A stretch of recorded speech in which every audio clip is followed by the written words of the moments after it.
예, 우리 기도하시면서 수요 예배 하나님 앞에 드리겠습니다. 하나님 아버지 감사합니다. 날씨가 많이 덥습니다. 하나님, 이럴 때 주님 전에 나와 함께 예배드리며 말씀 가운데 임하려고 하는 우리 주님의 귀한 성도들에게 함께하여 주시고, 하나님께서 복의 복을 더하시며 말씀으로 붙잡아 주시고, 오늘도 우리가 보지 못하는 세계를 볼 수 있도록 인도하여 주시고, 성령의 강권적인 역사가 우리 삶 가운데 증명되는 축복의 시간 될 수 있도록 하나님 도와 주시옵소서. 감사드리며 예수님의 이름으로 기도드립니다. 아멘. 예, 우리 하나님 말씀을 함께 보시겠습니다. 주보에 나와 있는 거랑 조금 다르게 보겠습니다. 사도행전 10장 24절부터 33절까지의 말씀을 보겠습니다.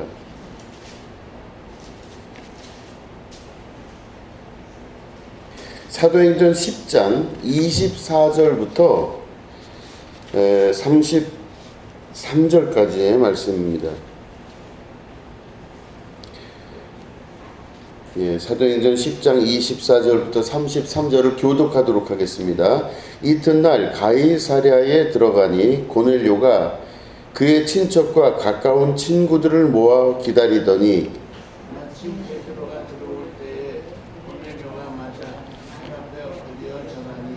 베드로가 일으켜 이르되 일어서라, 나도 사람이라 하고 이르되 유대인으로서 이방인과 교제하며 가까이 하는 것이 위법인 줄은 너희도 알거니와 하나님께서 내게 지시하사 아무도 속되다 하거나 깨끗하지 않다 하지 말라 하기로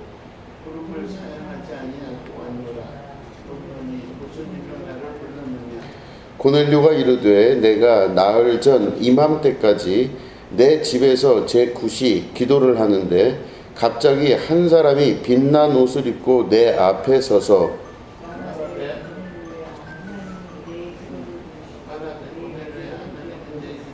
사람을 욥바에 보내어 베드로라 하는 시몬을 청하라. 그가 바닷가 무두장의 시몬의 집에 유숙하느니라 하시기로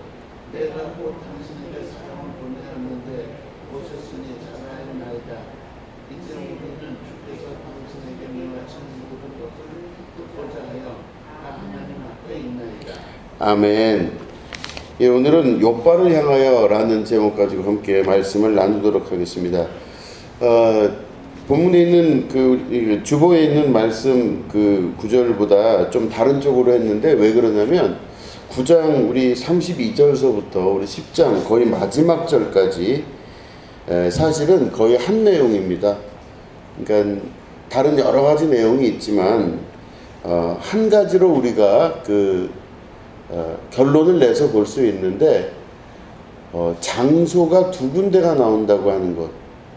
그래서 하나는 가이사랴라는 지역이 나오고 하나는 욥바라고 하는 지역이 나온다는 것. 요거를 중심으로 생각하시면 좋습니다. 그래서 9장 그 후반절부터 10장 전체의 이야기에 아주 중요한 핵심은 욥바라는 지역과 가이사랴라는 두 지역에 관한 이야기다, 이렇게 볼 수 있습니다. 자, 이렇게 그렇게 먼저 정리를 해놓고 보시면 지금 베드로가 어디가 있냐면요, 성령께서 말씀하셔서 욥바라는 지역으로 가게 하셨습니다. 그러니까 베드로가 욥바라는 지역은 예루살렘으로부터 서쪽에 있는 바닷가 마을에 있는 지역인데, 굉장히 가난한 지역이라고 알려져 있습니다. 이제 고대에는 그래도 여러 가지 물류가 있었던 지역이라 돈도 좀 벌고 했던 해변가 지역이었는데, 베드로가 내려갔던 그 시기에는 그다지 돈이 많지가 않고, 또 동시에 그렇기 때문에 가난한 사람들이 많이 모여 있었던 곳이 바로 욥바라는 지역입니다. 그래서 개발되지도 않고 돈이 돌지도 않고 또 사람들이 그래서 별로 모이지도 않고, 그래서 그 지역, 도시 전체가 욥바라는 지역이 전반적으로 다 가난해요. 어려운 사람이 많습니다. 근데 베드로가 지금 성령께서 이끄셔서 그 욥바라는 지역으로 가 있는 상태입니다. 그 욥바라는 지역에서 누구네 집에 들어가 있었냐면 무두장이 시몬이라고 하는 사람의 집에 머물고 있었다고 합니다. 그 무두장이라고 하면 우리가 잘 아시겠지만 그 가죽을 이렇게 넓게 펴는 그런 일들을 무두질한다고 얘기를 합니다. 그래서 계속 가죽을 피고 망치로 들겨서 또 피고 해서 가죽이 이렇게 응축이 되는 그 일이 많으니까 이거를 가죽을 말렸다가 다시 또 폈다가 말렸다가 폈다 해갖고 평평하게 넓게 펴는 일을 하는 게 무두장입니다. 근데 직업으로 치면은 그 당시에서도 아주 낮은 직업에 속합니다. 그래서 이렇게 별로 사람들이 가지고 싶지 않은 천한 직업이다라고 이렇게 여겨졌던 직업이 무두장이라고 하는 이제 직업입니다. 근데 그 무두장이 시몬의 집에 베드로가 지금 들어가 있는 것이죠.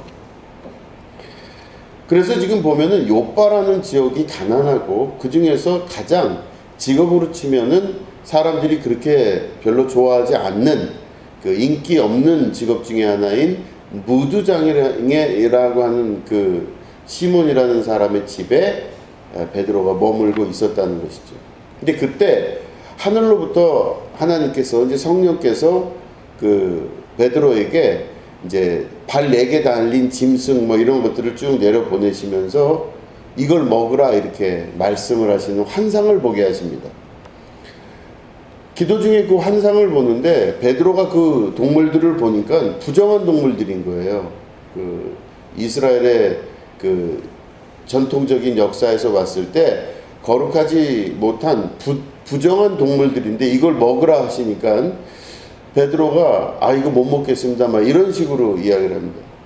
그래서 올라갔다가 내려왔다를 하면서 결국엔 베드로에게 그래도 네가 이걸 먹으라.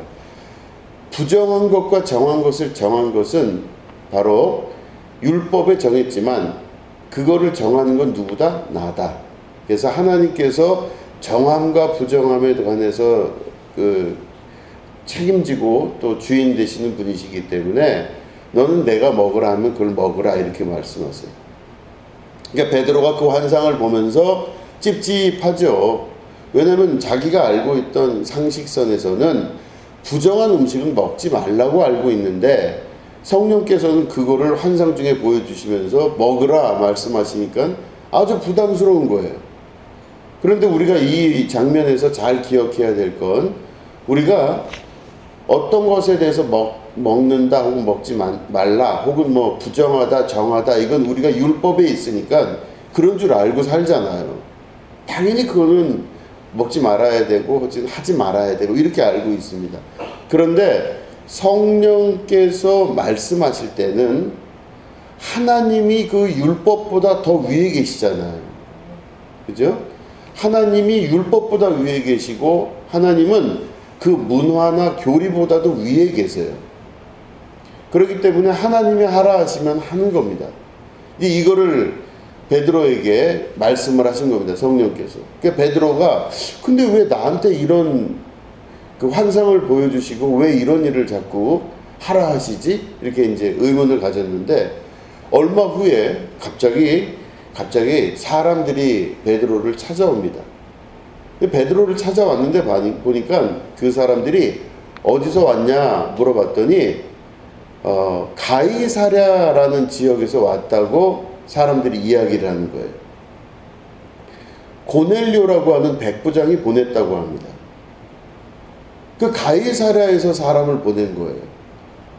그러니까 가이사랴라고 하는 그 지역은 지금 이 욥바라고 하는 지역과는 완전히 다른 세계입니다. 가이사랴라고 하는 그 지역은 가이사랴는 우리 한글로 이렇게 적은 거죠. 원래 한글이라기보다는 그게 한문식 풀입니다. 그래서 가이사랴 이렇게 됐는데 음가만 적은 건데 원래는 케사르 혹은 시저 이런 뜻이에요. 그 우리 케사르 시저 보면 황제잖아요. 황제. 그러니까 다시 말해 이스라엘의 예루살렘 북쪽에 가이사랴라는 지역을 그 헤롯 왕에게 로마 황제가 거기를 선물한 지역이 되는 거예요. 그래서 뭐냐면 이 가이사랴라는 지역은 로마 황제가 가이사랴, 다시 말해 시저, 자기의 호를 붙여서 여기는 대통령 특별시 이런 것처럼 황제 특별시 이렇게 해서 만들어 놓은 동네예요. 그러니까 거기는 모든 물자를 로마에서 다 대주고 돈도 다 대줘서 신시가지 같이 이루어진 도시입니다. 신시가지 같이 되려면요, 거기에는 학교도 있고 뭐 별의별 게 다 있어요. 병원도 있고 시장도 있고 뭐 사람들이 경제 활동을 할 수 있는 모든 게 다 들어가 있고, 로마에서 아주 최고의 귀족들, 그리고 이스라엘에서도 최고의 귀족들, 돈 많은 사람들을 거기다가 집중적으로 살 수 있도록 정비를 해준 도시가 가이사랴라는 도시예요. 그 신시가지 얼마나 좋아요. 신시가지니까. 그리고 거기에는 모든 그 물자가 왔다 갔다 할 수 있는 최고의 시설들과 그런 센터들을 거기다가 다 집어넣는 겁니다. 이게 가이사랴예요. 근데 아까 설교 처음에 말씀드렸지만 지금 베드로는 어디 있죠? 요빠라는 지역에 있죠. 요빠는 부자 동네라 그랬습니까? 가난하다 그랬습니까? 가난하다 그랬어요. 그러니까 이스라엘에서 제일 가난한 동네에 요빠라는 지역에 베드로가 있고, 이스라엘에서 제일 부자인 동네에 가이사랴가 나오는데, 이 가이사랴에서 고넬료라고 하는 백부장이 사람들을 보내서 제일 가난한 동네에 있는 베드로에게 소식을 전하려고 사람을 보낸 거예요. 베드로가 참 이상하다 싶은 거예요. 근데 가만히 베드로가 생각을 해본 겁니다. 그 환상이 무슨 의미일까 봤더니, 그 환상은 바로 뭐냐면 가이사랴에 지금 백부장으로 있는 고넬료라고 하는 백부장, 이 사람이 로마 사람이잖아요. 이방인인 겁니다. 그러니까 이스라엘 사람 입장에서 보면은 고넬료는 이방인이에요. 그러니까 이스라엘 사람들은 이방인들을 인정하지 않았잖아요.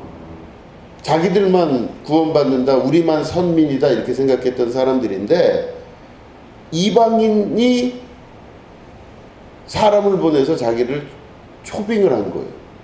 그러니까 베드로가 하나님께서 환상을 보여주신 그 이유가, 먹지 말아야 될 부정한 음식을 먹으라 하시는 그 이유가 이방인이기 때문에 하나님의 이름으로, 예수님의 이름으로 자기를 초청을 한다고 하니 그 얘기를 들을 때 믿을 수 없는 그 순간에 이 환상이 나한테 그래서 오셨나 보다 해서 베드로가 그 사람들의 이야기를 듣고 가이사랴를 향해 갑니다.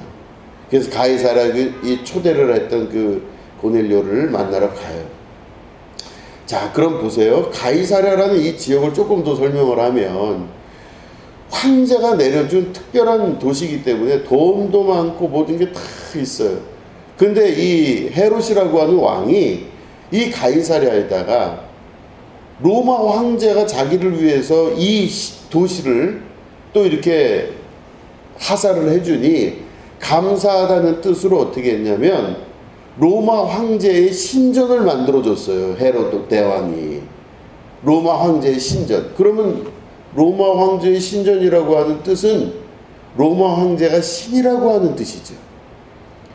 그러니까 로마 황제를 신으로 여긴 거예요. 그래서 로마 황제에 이렇게 그 상을 만들어 놓고 거기다 막 빌기도 하고 절도 하고, 황제시여 나에게 축복을 주십시오 막 이러면서 이렇게 기도하는 사람들도 있는 그 신전을 만들어 놓은 거예요. 근데 그것만 만들면 사람들이 원성이 있을 것 같았어요. 왜냐하면 로마가 지금 지배하고 있는 때이기 때문에 이스라엘 사람들의 이 그 감정상 로마 황제를 신으로 모시는 신전이 있으면요 아주 싫어해요. 그렇기 때문에 이 헤롯 대왕이 그 황제의 신전 말고 다른 이방 우상들을 다 데려다가 여러 신전들을 그 가이사랴에 만들어 놓은 거예요. 헷갈리게 사람들이 보면은 황제 신만 있는 게 아니라 저쪽에 있는 다른 신도 있고 이 나라에 있는 어떤 신도 있고 하면서 신전들을 쫙 해놓으니까 이스라엘 전역에서 이 신전이 제일 많이 있는 동네가 가이사랴라는 동네예요. 자, 그럼 이거를 저는 요즘 어떤 지역이 그럴까 생각해보면 홍콩 같은 데가 그렇습니다. 홍콩은 돈 많죠. 홍콩은 얼마나 돈이 많은지 몰라요. 홍콩은 정말 부자들이 많아요. 홍콩 부자들인데 홍콩에 가면요 100m가 멀다 하고 신전들이 있어요. 조그만 신전부터 해서 막 아주 그냥 뭐 말도 못해요. 홍콩은요 집에 들어가면요 어떤 사람 집에 들어가면 복자가 거꾸로 쓰여져 있어요. 복이 하늘로부터 쏟아져라 이렇게 해서 복이 이렇게 항아리 같이 생겼잖아요. 한문으로 복자가 거꾸로 해갖고 이렇게 복이 떨어져라 이렇게 하고 있습니다. 홍콩 같아요 느낌이. 제가 가만히 생각을 해보면 이 가이사랴라는 지역에서 여러 신들을 우상들을 그렇게 섬기고 황제를 신으로 섬기는 것을 헤롯이 만들어 놨는데 우리 잘 아시지만 예수님이 거기 지나가시다가 제자들에게 물어보시잖아요. 사람들이 나를 누구라 하더냐? 그랬더니 이 제자들이 그래요. 선지자라고도 하고 엘리야라고도 합니다. 그럴 때 예수님이 물어보시죠. 그럼 너희들은 나를 누구라 하더냐? 그러니까 베드로가 그 유명한 대답을 하죠. 주는 그리스도시요 살아계신 하나님의 아들입니다. 이 말을 가이사랴에서 했어요.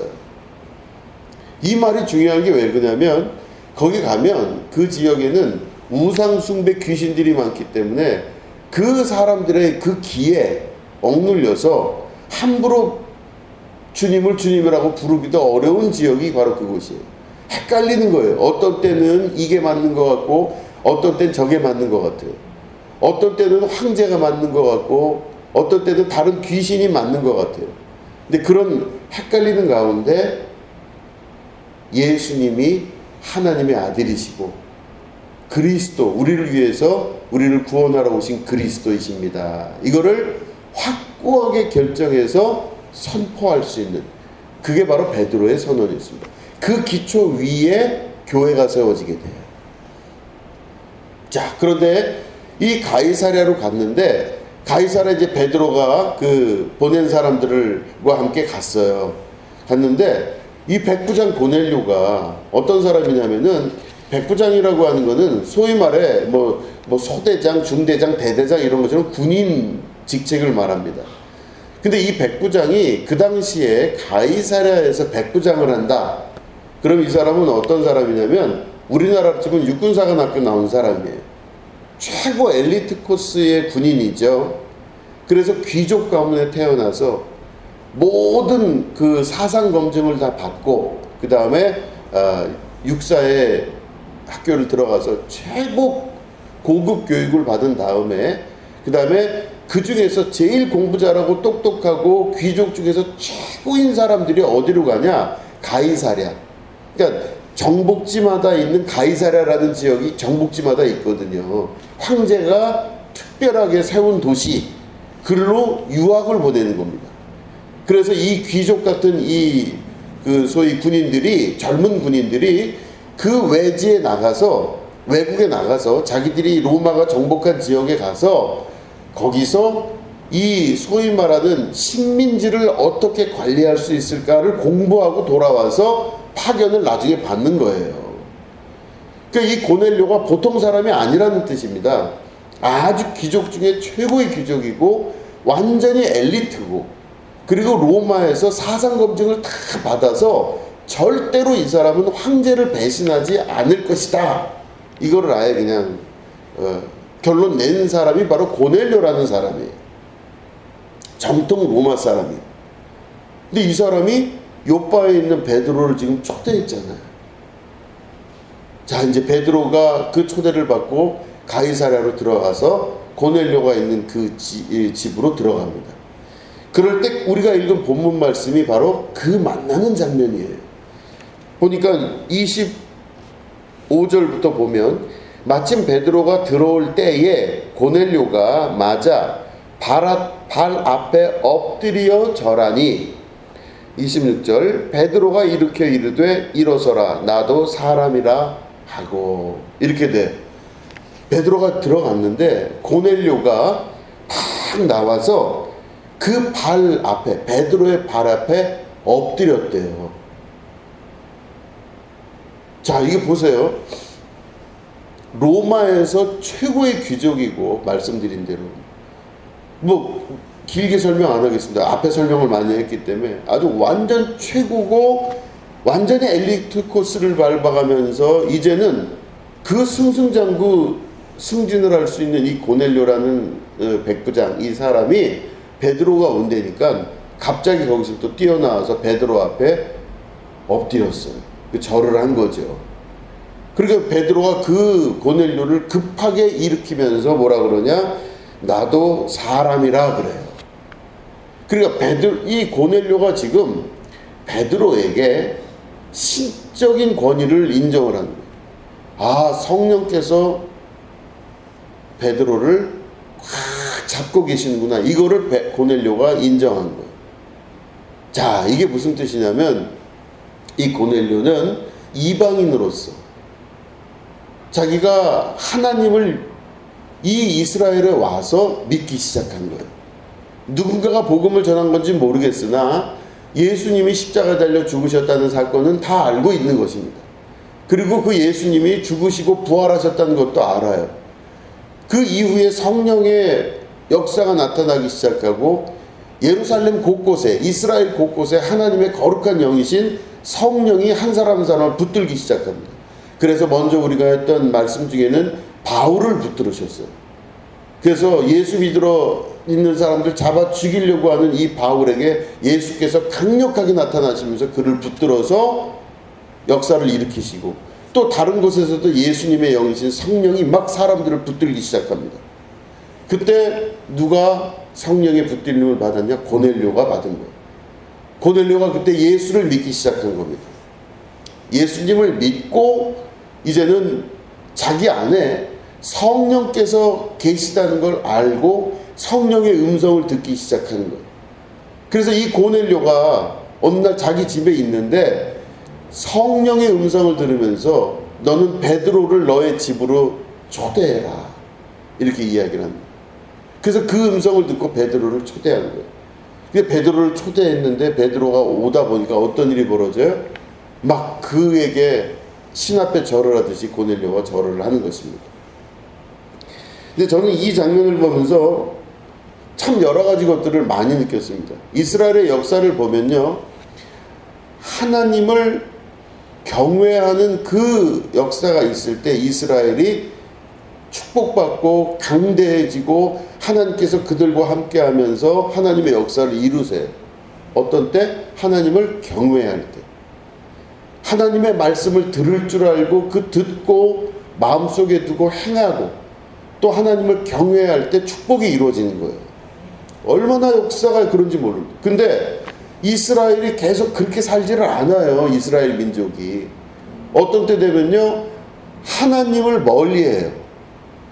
하나님을 떠나기도 하고 하나님을 멀리하고 하나님 말씀 잘 안 들을 때가 있어요. 말을 지겹게 안 듣습니다. 하나님이 무슨 말씀을 해도 그 말씀 듣지도 않아요. 여러분, 우리 잘 아시겠지만 아브라함 같은 경우도 약속을 하나님이 하셨잖아요. 아들 주겠다고 약속하셨죠.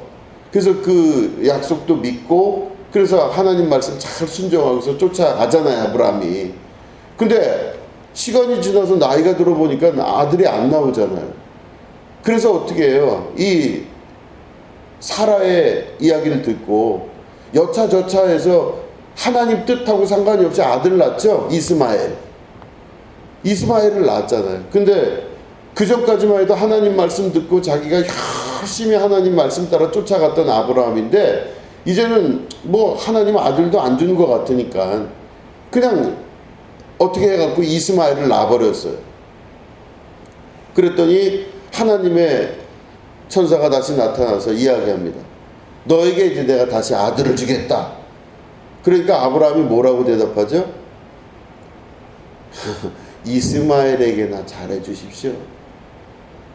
그저 이스마엘에게나 잘해주십시오. 그 말은 하나님 약속했지만 그거 이제 의미 없습니다. 맨날 하는 얘기고 뭐 이런 얘기잖아요. 너에게 아들을 주겠다 약속하러 오신 하나님의 뜻의 천사에게 아이고 이스마엘이나 잘해주십시오. 있는 놈이나 잘해주시지 새로 필요 없습니다. 안 믿는 거예요.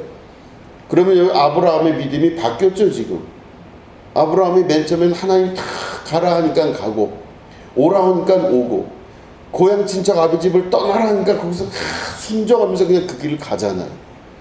그 길을 쭉 가는 건 그 아브라함을 움직였던 힘은 뭐예요? 하나님 말씀을 정말로 경외하고 믿고 신뢰하고 간 거예요.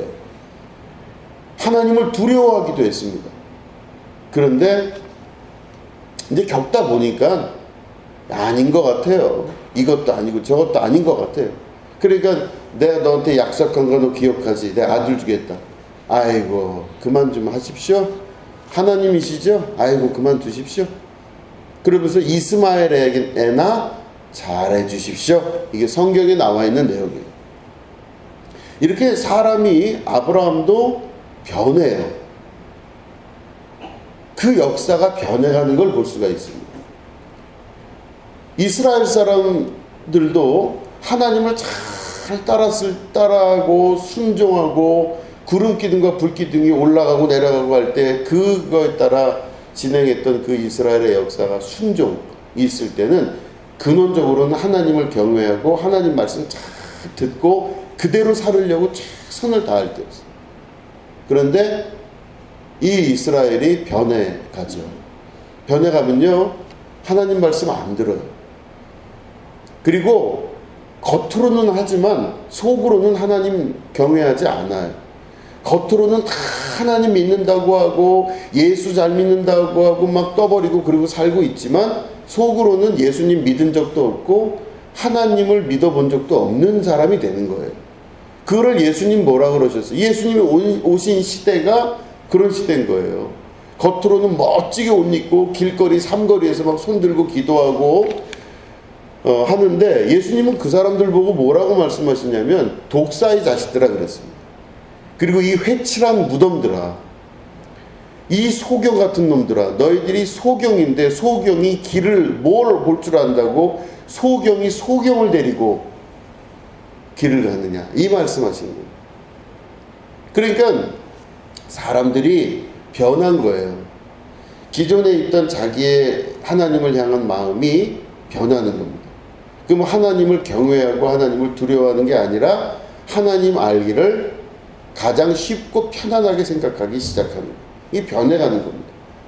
근데 이 말씀 보시면은 오늘 보니까 고넬료는 하나님의 종인 그냥 베드로가 들어오는데도 거기다가 막 달려나가서 엎드려서 막 절을 하니까 베드로가 오히려 내가 사람이지 신이 아니다 그러고 막 그를 일으키는 걸 볼 때 고넬료의 신앙은 어떤 신앙이에요?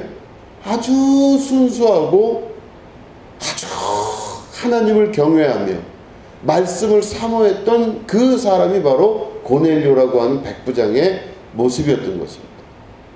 참 이상할 정도로 그래요. 그런데 이 고넬료는 그래서 하나님으로부터 복을 받는 사람이 되는 겁니다. 순전하고 순진하게 하나님을 믿었던 사람이죠. 중요한 건 바로 뭐냐면 하나님 앞에 자기 자신의 신앙을 돌아볼 수 있어야만 됩니다. 요즘 시대가 너무 많이 바뀌어가지고 교회들이 점점 힘을 잃기 시작한다고 합니다. 근데 그 이유가 뭐냐면 탈종교화, 다시 말해 하나님 말씀을 옛날에는 들으면요 의미 있게 생각했어요. 사람들이 그렇구나, 이렇게 살아야 되겠구나, 하나님 도와주십시오, 하나님 이렇게 하게 하여 주시옵소서, 예수님 나를 도와주시옵소서를 기도해요.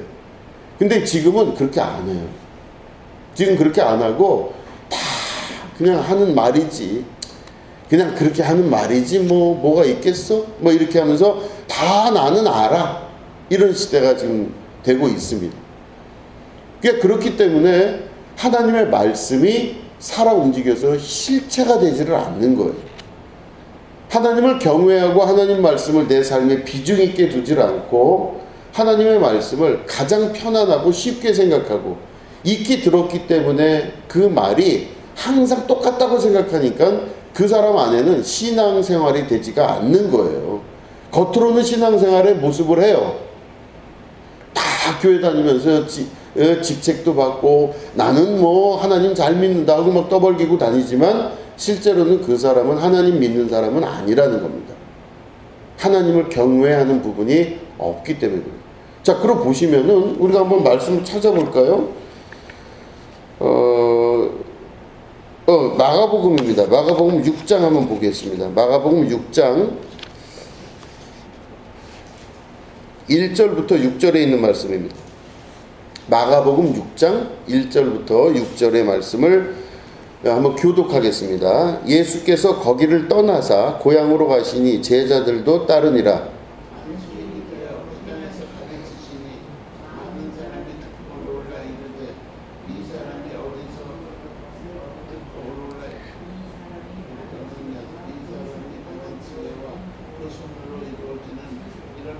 이 사람이 마리아의 아들 목수가 아니냐, 야고보와 요셉과 유다와 시몬의 형제가 아니냐, 그 누이들이 우리와 함께 여기 있지 아니하냐 하고 예수를 배척한지라.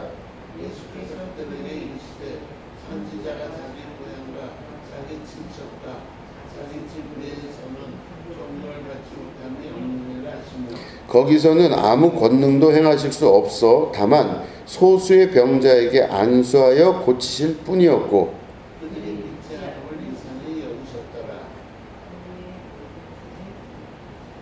가르치시더라. 아멘.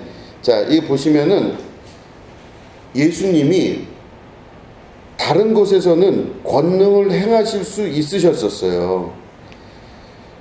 그래서 자기 고향과 자기 친척 이외에서는 모든 곳에서 기적과 역사가 일어난 게 예수님의 사역이었는데, 오늘 말씀 여기 지금 마가복음 6장 말씀 보니까 예수님은 고향에서 아무것도 할 수가 없으셨어요. 자, 그러면 이걸 보시면 예수님이 하나님 자신이시잖아요. 그럼 능력이 있으실 거 아니에요. 근데 왜 고향 사람들을 못 바꾸셨죠? 왜 그랬을까요? 이 말씀이 아주 중요한 겁니다. 모든 것들은, 믿음은 그 사람 안에서부터 시작되는 겁니다. 하나님이 그걸 심어 놓으시고 그걸 통해서 역사하시는 거예요. 모든 사람 안에는요, 바로 하나님께서 심어 놓으신 그대로 이게 나올 수 있도록 돼야 되는데, 이 사람들의 믿음이 자기가 잘못된 믿음을 심어 놓으면 잘못된 그대로 나와요. 자, 보시면 고향에 간 예수님이 지금 계시죠. 근데 거기에 고향에 가서 봤더니 이 동네 사람들, 고향 사람들이 그러는 거예요. 예수님 보고 그래요. 야, 여기 마리아의 아들 아니냐, 요셉 아들 아니냐, 그 예수님에게 무슨 기적이 나겠느냐, 저 이상하다, 야, 정신 이상하게 하고 돌아다니는 거 아니야, 이런 얘기인 거예요, 쉽게 말해.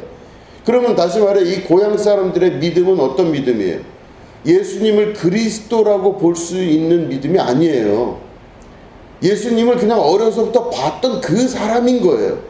그러니까 결국에는 이 고향 사람들의 마음속에서 예수님을 대하는 그 태도와 마음은 예수님을 마리아의 아들, 요셉의 아들, 그리고 그 형제들 사이에서 자라난 어린아이였던 그 예수님이라고만 생각을 하지, 그를 그리스도로, 하나님의 아들이며 하나님의 본체라고 절대 생각을 못하는 겁니다. 그러니까 아무리 예수님이 하시더라도 이상하게 그게 안 되는 거예요. 기적과 이적의 역사가 안 나타나요. 그래서 마가복음 6장 우리가 읽은 6절 말씀 보면 예수님이 오히려 이상하게 생각하세요. 그들이 믿지 않음을 이상히 여기셨더라. 이에 모든 촌에 두루 다니시며 가르치시더라 그래요. 그러니까 그들이 믿지 않음을 이상하게 여기신 겁니다. 자, 그러면 이 말씀을 보면 아브라함이 마음이 바뀌었죠. 지금 마음 바뀌었어요. 이스라엘도 하나님 말씀 순종하여 잘 듣고 하나님을 경외하는 그 신앙이 있을 때가 있었는데, 어느 순간서부터 이스라엘이 말을 안 들어요. 하나님이 아무리 선지자들을 통해서 말씀하셔도 그 말 안 듣습니다. 그래서 다 자기 소견에 옳은 대로 살았다 그랬어요. 다 각자 자기 소견에 옳은 대로 사는 거예요. 그러니까 그 안에는 하나님의 기적과 이적이 안 나타날 뿐더러 그 안에 축복과 은혜의 역사가 나타나지 않고 저주와 안 좋은 역사가 계속해서 반복적으로 나타나게 되는 것입니다.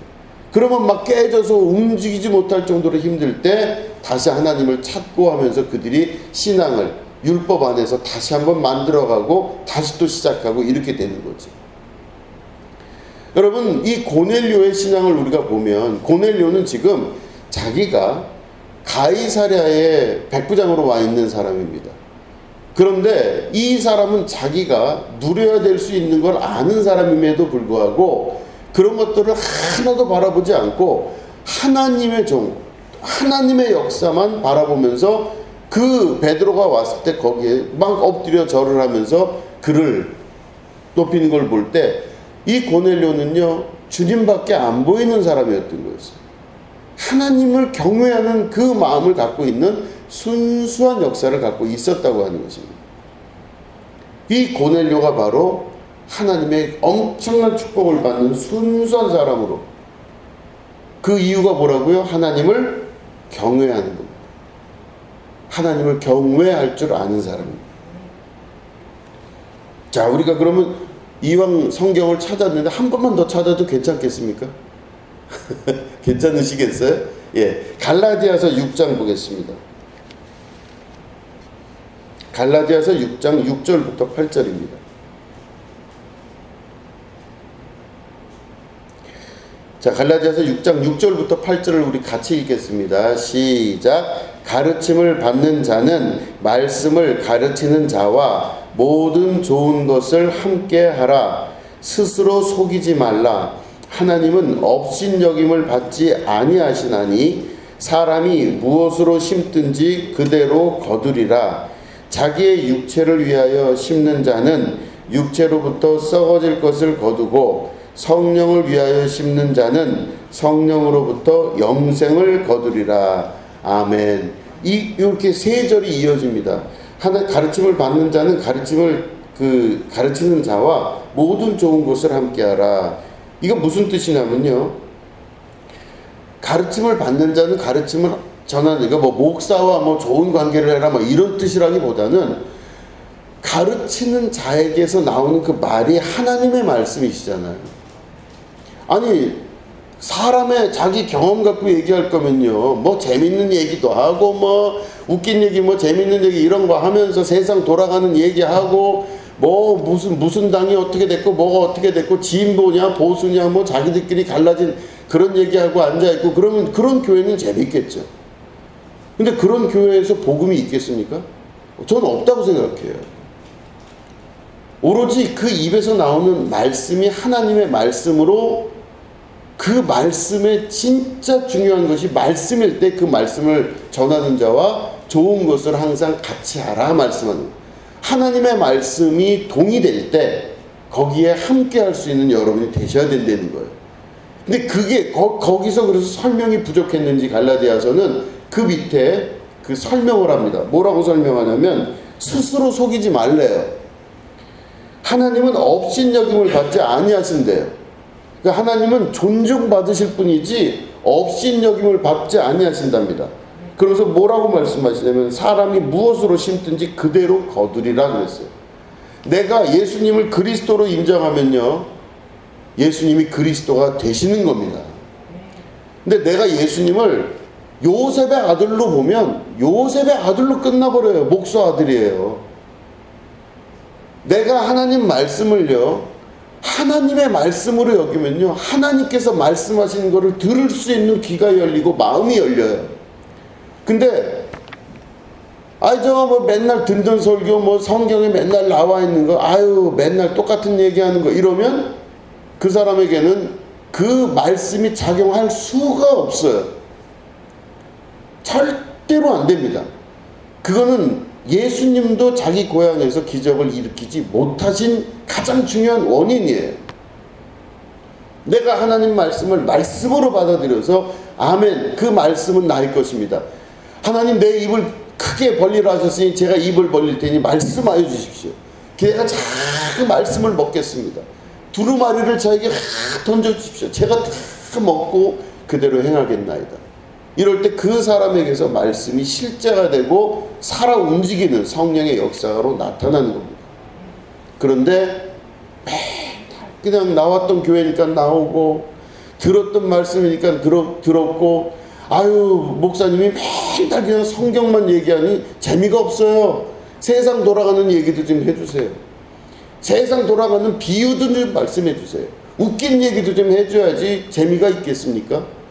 교회가 다 변질되고 모든 많은 교회들이 하나님의 말씀 자체가 아니라 다른 여러 가지 것들로 서로 갈라지고 흩어지고 교회의 모양을 갖추고 있으나 실제로 그 안에는 하나님이 계시지 않는 교회가 점점 되고 있다라고 하는 것을 말씀드리는 겁니다.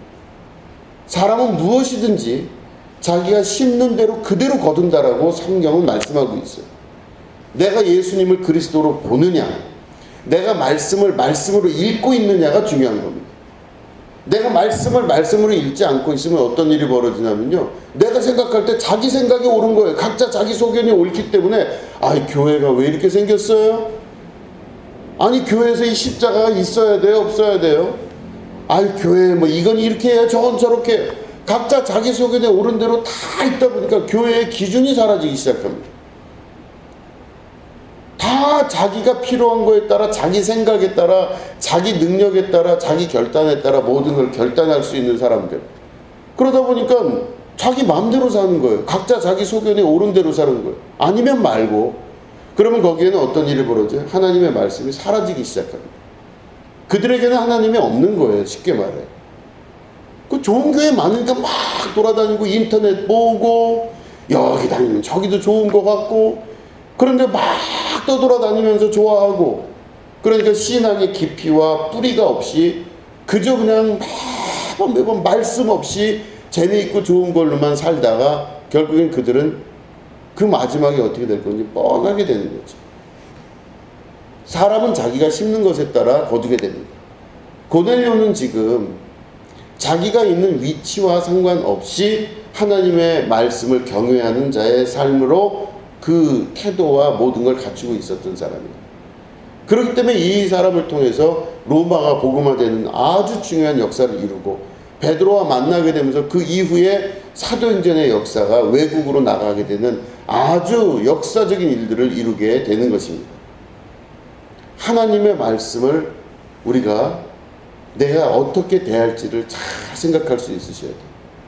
예수님을 보면 우리를 구원하실 구세주 그리스도시구나. 하나님은 살아계신 말씀이시구나. 그 말씀이 지금 나에게 하시는 말씀이구나. 아멘 주님.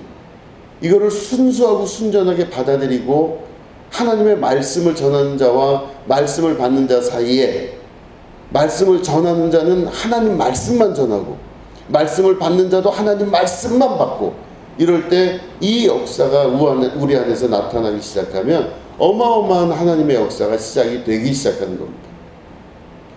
그걸 통해서 하나님의 나라가 이루어지고 내 안에 천국이 이루어지기 시작하면 하나님의 도성이 내 속에서 건설되기 시작하는 겁니다.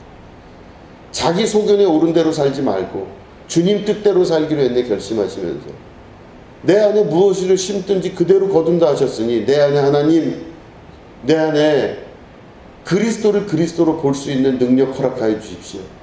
내 안에 하나님의 말씀을 경외할 수 있는 사람 될 수 있도록 도와주십시오. 내가 하나님 말씀을 받아들이고 말씀대로 살 수 있는 용기와 힘도 허락하여 주시옵소서. 내가 세상 사람들처럼 살지 않게 하여 주시고 하나님의 말씀을 경외하면서 고넬료와 같이 자기 위치를 생각하지 아니하고 주님의 말씀 전하는 자가 나타났을 때 그 주님의 말씀을 전하는 자를 주님 대하듯이 그와 좋은 것을 함께 할 줄 아는 주님의 백성 되게 하여 주시옵소서. 이렇게 기도하면 하나님께서 그 말씀을 귀히 여기시고 여러분들 안에서 그 역사를 이루시는 축복의 역사가 시작이 될 것입니다. 그렇게 될 때 내 말이 너희 안에, 너희가 그때 내 안에 들어와라. 그럼 내가 너 안에, 너가 내 안에 있다는 건 너와 내가 하나다 이미. 그럴 때 무엇이든지 구하라. 그러면 이루리라. 능력 주시는 자 안에서 능치 못함이 없느니라. 이 역사가 그때부터 시작이 되는 겁니다. 내 안에 있는 주님을 만나시고 또한 내 안에 있는 것으로 뿌린 대로 그대로 거두게 되고 심는 대로 거둔다는 이 말씀 기억하시면서 고넬료와 같은 순수한 말씀 사모하는 여러분 되시길 축원합니다. 진짜 하나님을 하나님처럼 여겨드릴 수 있는 여러분 되면 참 좋겠습니다. 저는 그걸 위해서 지금까지 살아왔고 앞으로도 그걸 위해서 살 겁니다. 여러분 정말 주님 사랑하시는 분 되기를 간절히 구하고 여러분 그렇게 되시기를 주님의 이름으로 축복하고 축원합니다. 기도하겠습니다. 하나님 아버지, 이방인이었던 고넬료, 귀족 중에 귀족이었고 가장 높은 자리에 있던 고넬료가 가장 낮은 자리에 있었던 욥바라는 지역에 있던 베드로를 초빙하여 그를 통하여 하나님 말씀을 듣고자 했습니다. 하나님 그 순수한 마음, 그 속에 있는 하나님의 말씀을 사랑하고 경외하는 그런 마음 우리가 가지게 하여 주시옵소서. 하나님 말씀 소중히 여기게 하여 주시옵소서. 세상에 떠도는 재밌는 이야기에 우리가 귀 기울이지 아니하고 말씀에 우리가 귀를 기울여 말씀 중심의 삶을 삶으로 하나님이 내 안에서 역사하시는 축복의 역사가 있게 하여 주시옵소서. 감사드리며 예수님의 이름으로 기도드립니다. 아멘.